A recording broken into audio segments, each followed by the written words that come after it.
सबसे पहला जो सूत्र है, हम आज स्त्री प्रत्यय का प्रारंभ कर रहे हैं, जिससे स्त्रीलिंग प्रत्ययों का विधान होता है। बालक का बालिका बनता है, ठीक है ना, सुत का सुता बनता है। तो वो किस प्रकार बनते हैं वो स्त्री प्रत्यय प्रकरण में दिया गया है। तो जो सबसे पहला सूत्र है वो है स्त्रियाम। अब महर्षि पाणिनि ने अनेक प्रकार के सूत्र दिए हैं, उनमें अधिकार सूत्र भी हैं। अधिकार सूत्र दरअसल क्या है ये जानना बहुत जरूरी है। जहां मान लो हम जा रहे हैं दिल्ली, और दिल्ली में एंट्री करते ही लिखा आएगा कि दिल्ली में आपका स्वागत है।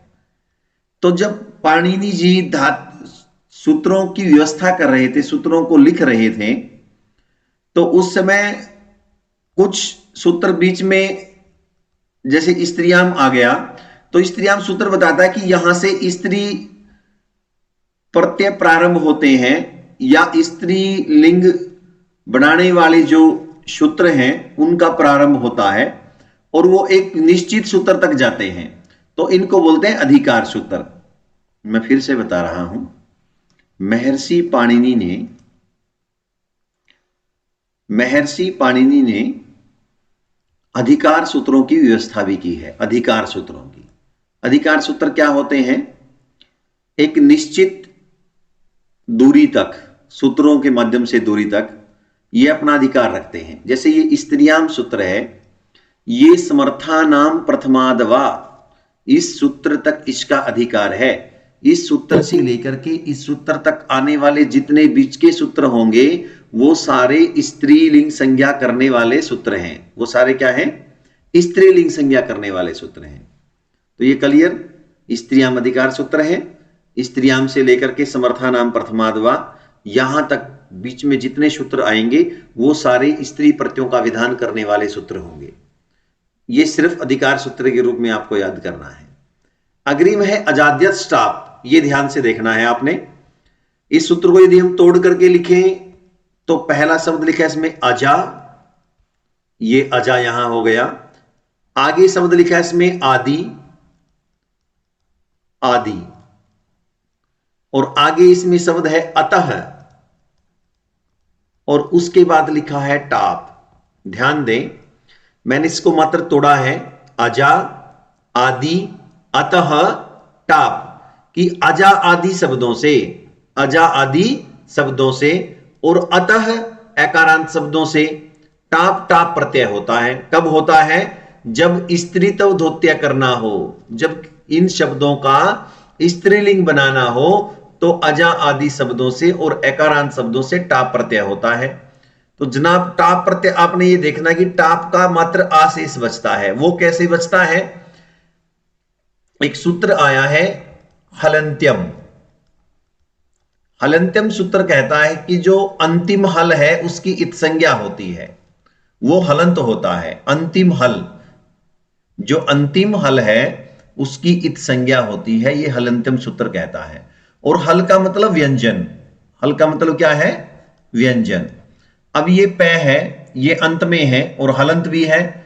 तो एक सूत्र कहता है तस्य लोपः, कि जो अंत में इत संज्ञक वर्ण है, अंत में हलंत वाला वर्ण है, उसका लोप हो जाए। तो यह सूत्र इस पै के लोप का विधान करता है। तो क्या बच गया? टा बच गया। एक सूत्र आता है एक और, चू टू। चू टू ये कहता है, चू का अभिप्राय च वर्ग, च छ झ ज ये, और टे का अभिप्राय टे वर्ग, टे ठ ढ ढ ण। कहता है च वर्ग और टे वर्ग यदि प्रत्ययों के प्रारंभ में आया है तो उनकी भी इत संज्ञा होती है। इत संज्ञा का मतलब वो हलंत हो जाते हैं, और फिर तस्य लोप है उनका लोप कर देता है। तो यहां पर टे का भी लोप कर दिया चूटू सूत्र ने, तो यहां पर सिर्फ आ बचता है। क्या बचता है? आ।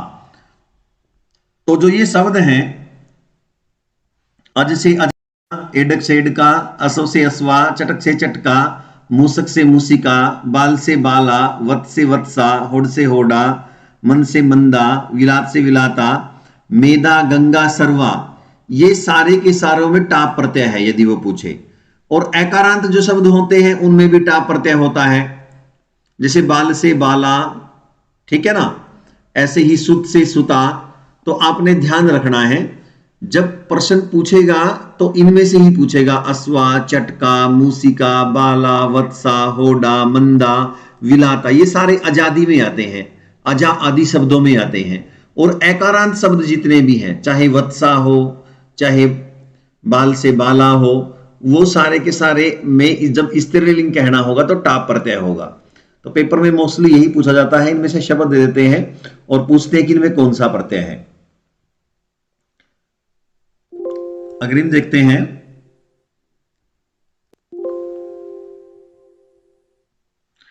उगितश्च, उगितश्च, अब यह अग्रिम है।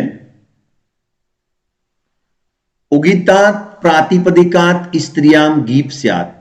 उगितश्च, पहले इसको देख लेते हैं उगित क्या होता है। एक प्रत्याहार आपने सुना होगा, उक, इतश्च, उक इतश्च, ये इसका इन शब्दों को तोड़ने के बाद बनेगा। तो उक प्रत्याहार में कौन कौन से वर्ण आते हैं? उ, री और लरी। ये तीन वर्ण उक प्रत्याहार में आते हैं कि उ, री और लरी ये इत हुए हो, ये क्या हुए हो? इत हुए हो, अर्थात इनका लोप हुआ हो, ये गायब हुए हो, इनकी इत संज्ञा हुई हो। तो ऐसे उगितांत प्रातिपदिक से, उक जिसके अंत में है, उससे स्त्रीलिंग जब कहना हो, स्त्रीत्व जब कहना हो, तो गीप प्रत्यय होता है। कौन सा प्रत्यय होता है? गीप। उगित अंतात, उक जिनके अंत में है, उक प्रत्याहार की जहां इत संज्ञा हुई, उ, री, लरी की जहां इत संज्ञा हुई हो, ऐसे प्रातिपदिकात, प्रातिपदिक का मतलब है शब्द, प्रातिपदिक का मतलब क्या है? शब्द। स्त्रियाम, स्त्रीलिंग जब कहना हो तो गीप प्रत्यय हो। तो भवती है, जो भवती शब्द है वो भव धातु से क्षत्रिय प्रत्यय करने पर बना है। शब्द बनता है भवत। शब्द क्या बनता है? भवत, क्योंकि क्षत्रिय प्रत्यय का सिर्फ अत शेष बचता है, अत शेष बचता है। तो भवत प्रत्यय उगित है। क्यों उगित है? क्योंकि जो क्षत्रिय प्रत्यय लगा था, किससे? भू धातु से। भू धातु से जो क्षत्रिय प्रत्यय लगा था, उसमें री जो है, ये री, क्षत्रिय की री, इसका लोप हुआ है। और इन तीनों वर्णों में से जिस प्रत्यय का लोप होकर के जो शब्द बना है वो उगित होगा।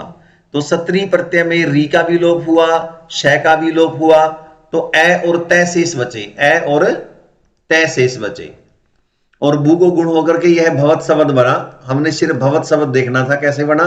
भवत शब्द वो उगित हुआ, और उगित होने से उगितश्च सूत्र ने गीप किया। फिर से देखते हैं,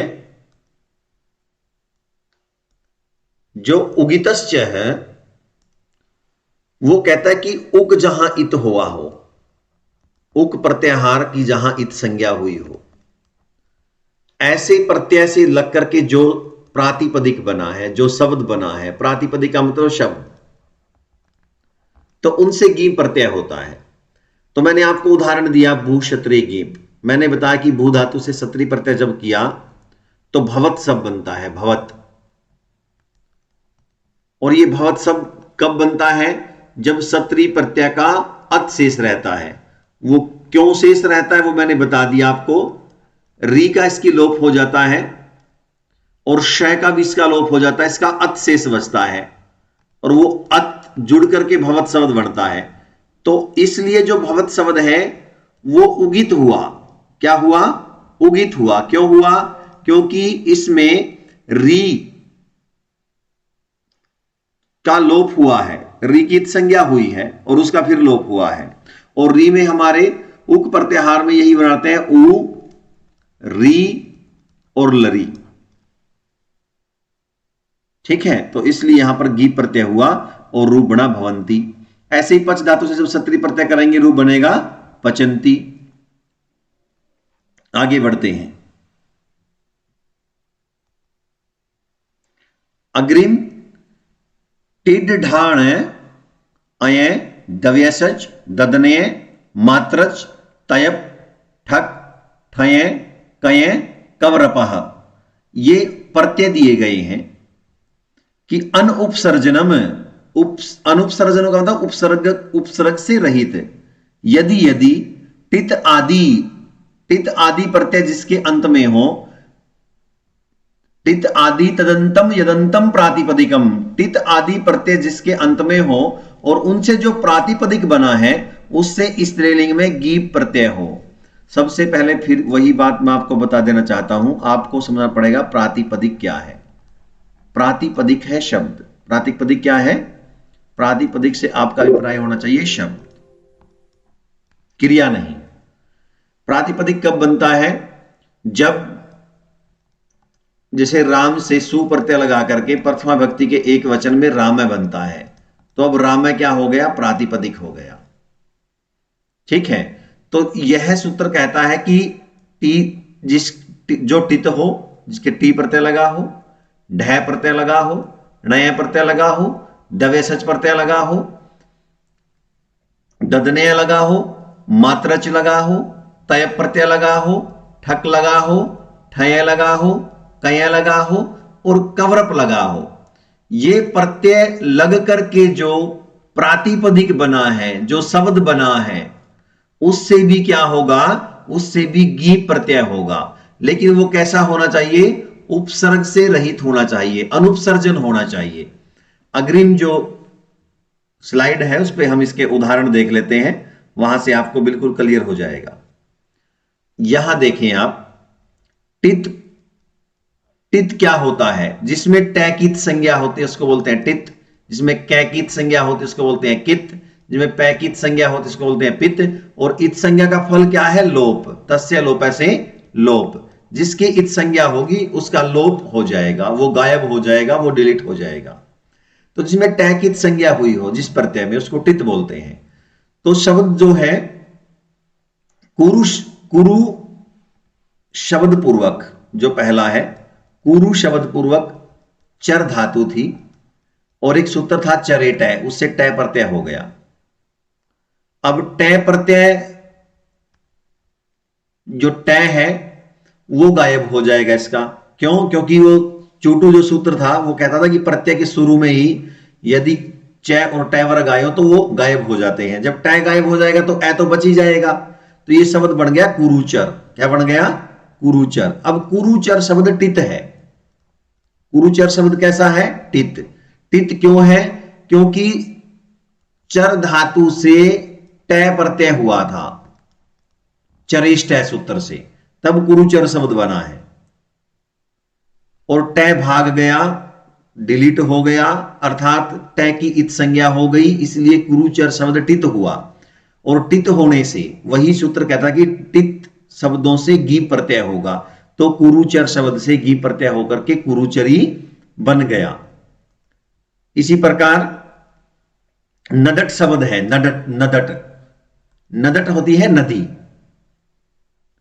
नदट शब्द में भी टय की इत संज्ञा हुई है और नद शब्द बच जाएगा, तो टित होने से इसका नदी बन जाएगा। ऐसे ही देवट, देव शब्द है और इसकी क्या हुई है?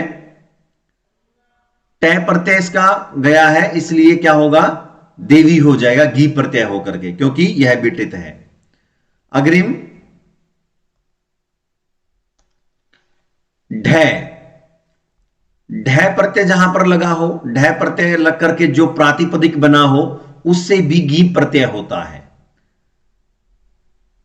तो सुपर्णी ढक, सुपर्णी से जब ढक जोड़ेंगे तो सोपर्णीय शब्द बनता है, जो सोपर्णीय क्या है? प्रातिपदिक है। और ढक प्रत्यांत है, इसलिए इससे गीप होगा, क्योंकि कहता है कि ढक प्रत्यय जिसके अंत में हो उससे गीप होता है। तो क्या बन गया? सोपर्णी।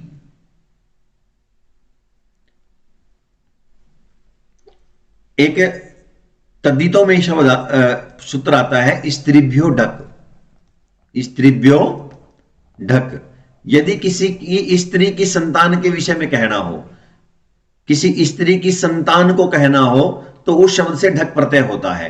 तो जो सुपर्णी स्त्री है उसकी संतान कहने के लिए ढक प्रत्यय हुआ, और ढक प्रत्यय से सोपर्णीय प्रातिपदिक बना।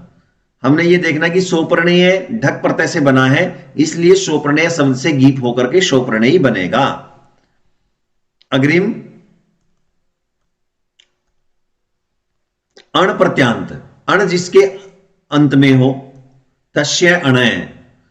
तो इंद्र शब्द से जब अण प्रत्यय बना, अण का भी नय हलंत है, हलंत से भाग जाएगा, ए बचेगा, तो वृद्धि होकर के ऐंद्र शब्द बनेगा। अब ऐंद्र जो शब्द है वो कैसा है? अनंत है, अण इसके अंत में हुआ है, इसलिए ऐंद्र अनंत शब्द है, इसलिए से गीप होगा, और गीप होकर के क्या बन जाएगा?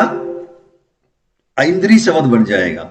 ऐसे ही अय जिनके अंत में होगा, एक सूत्र आया है तदितों में, उत्सादिव्यो अय, उत्सादिव्यो अय, कि उत्स आदि जो शब्द होते हैं उनसे अय प्रत्यय हो।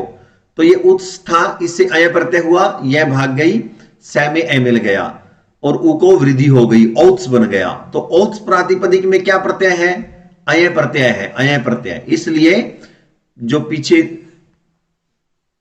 पाणिनि जी ने नियम बनाया कि औत्स अय प्रत्यय जिसके अंत में हो उससे भी गीप हो, तो गीप होकर के औत्सी बन गया।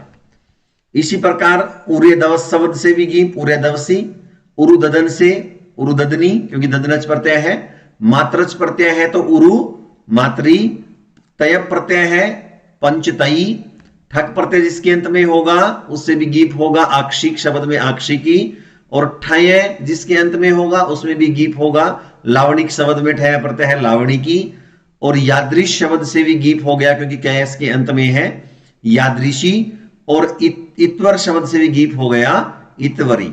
आपको सिर्फ ये ध्यान रखना है, टित, ढ, अण, अय, दव्यसच, ददन्य, मात्रस, तयप, ठक, ठय, कय और कवरप, ये जिसके अंत में होंगे, ये प्रत्यांत जो शब्द होंगे, जो प्रातिपदिक होंगे, उनसे गीप प्रत्यय होगा।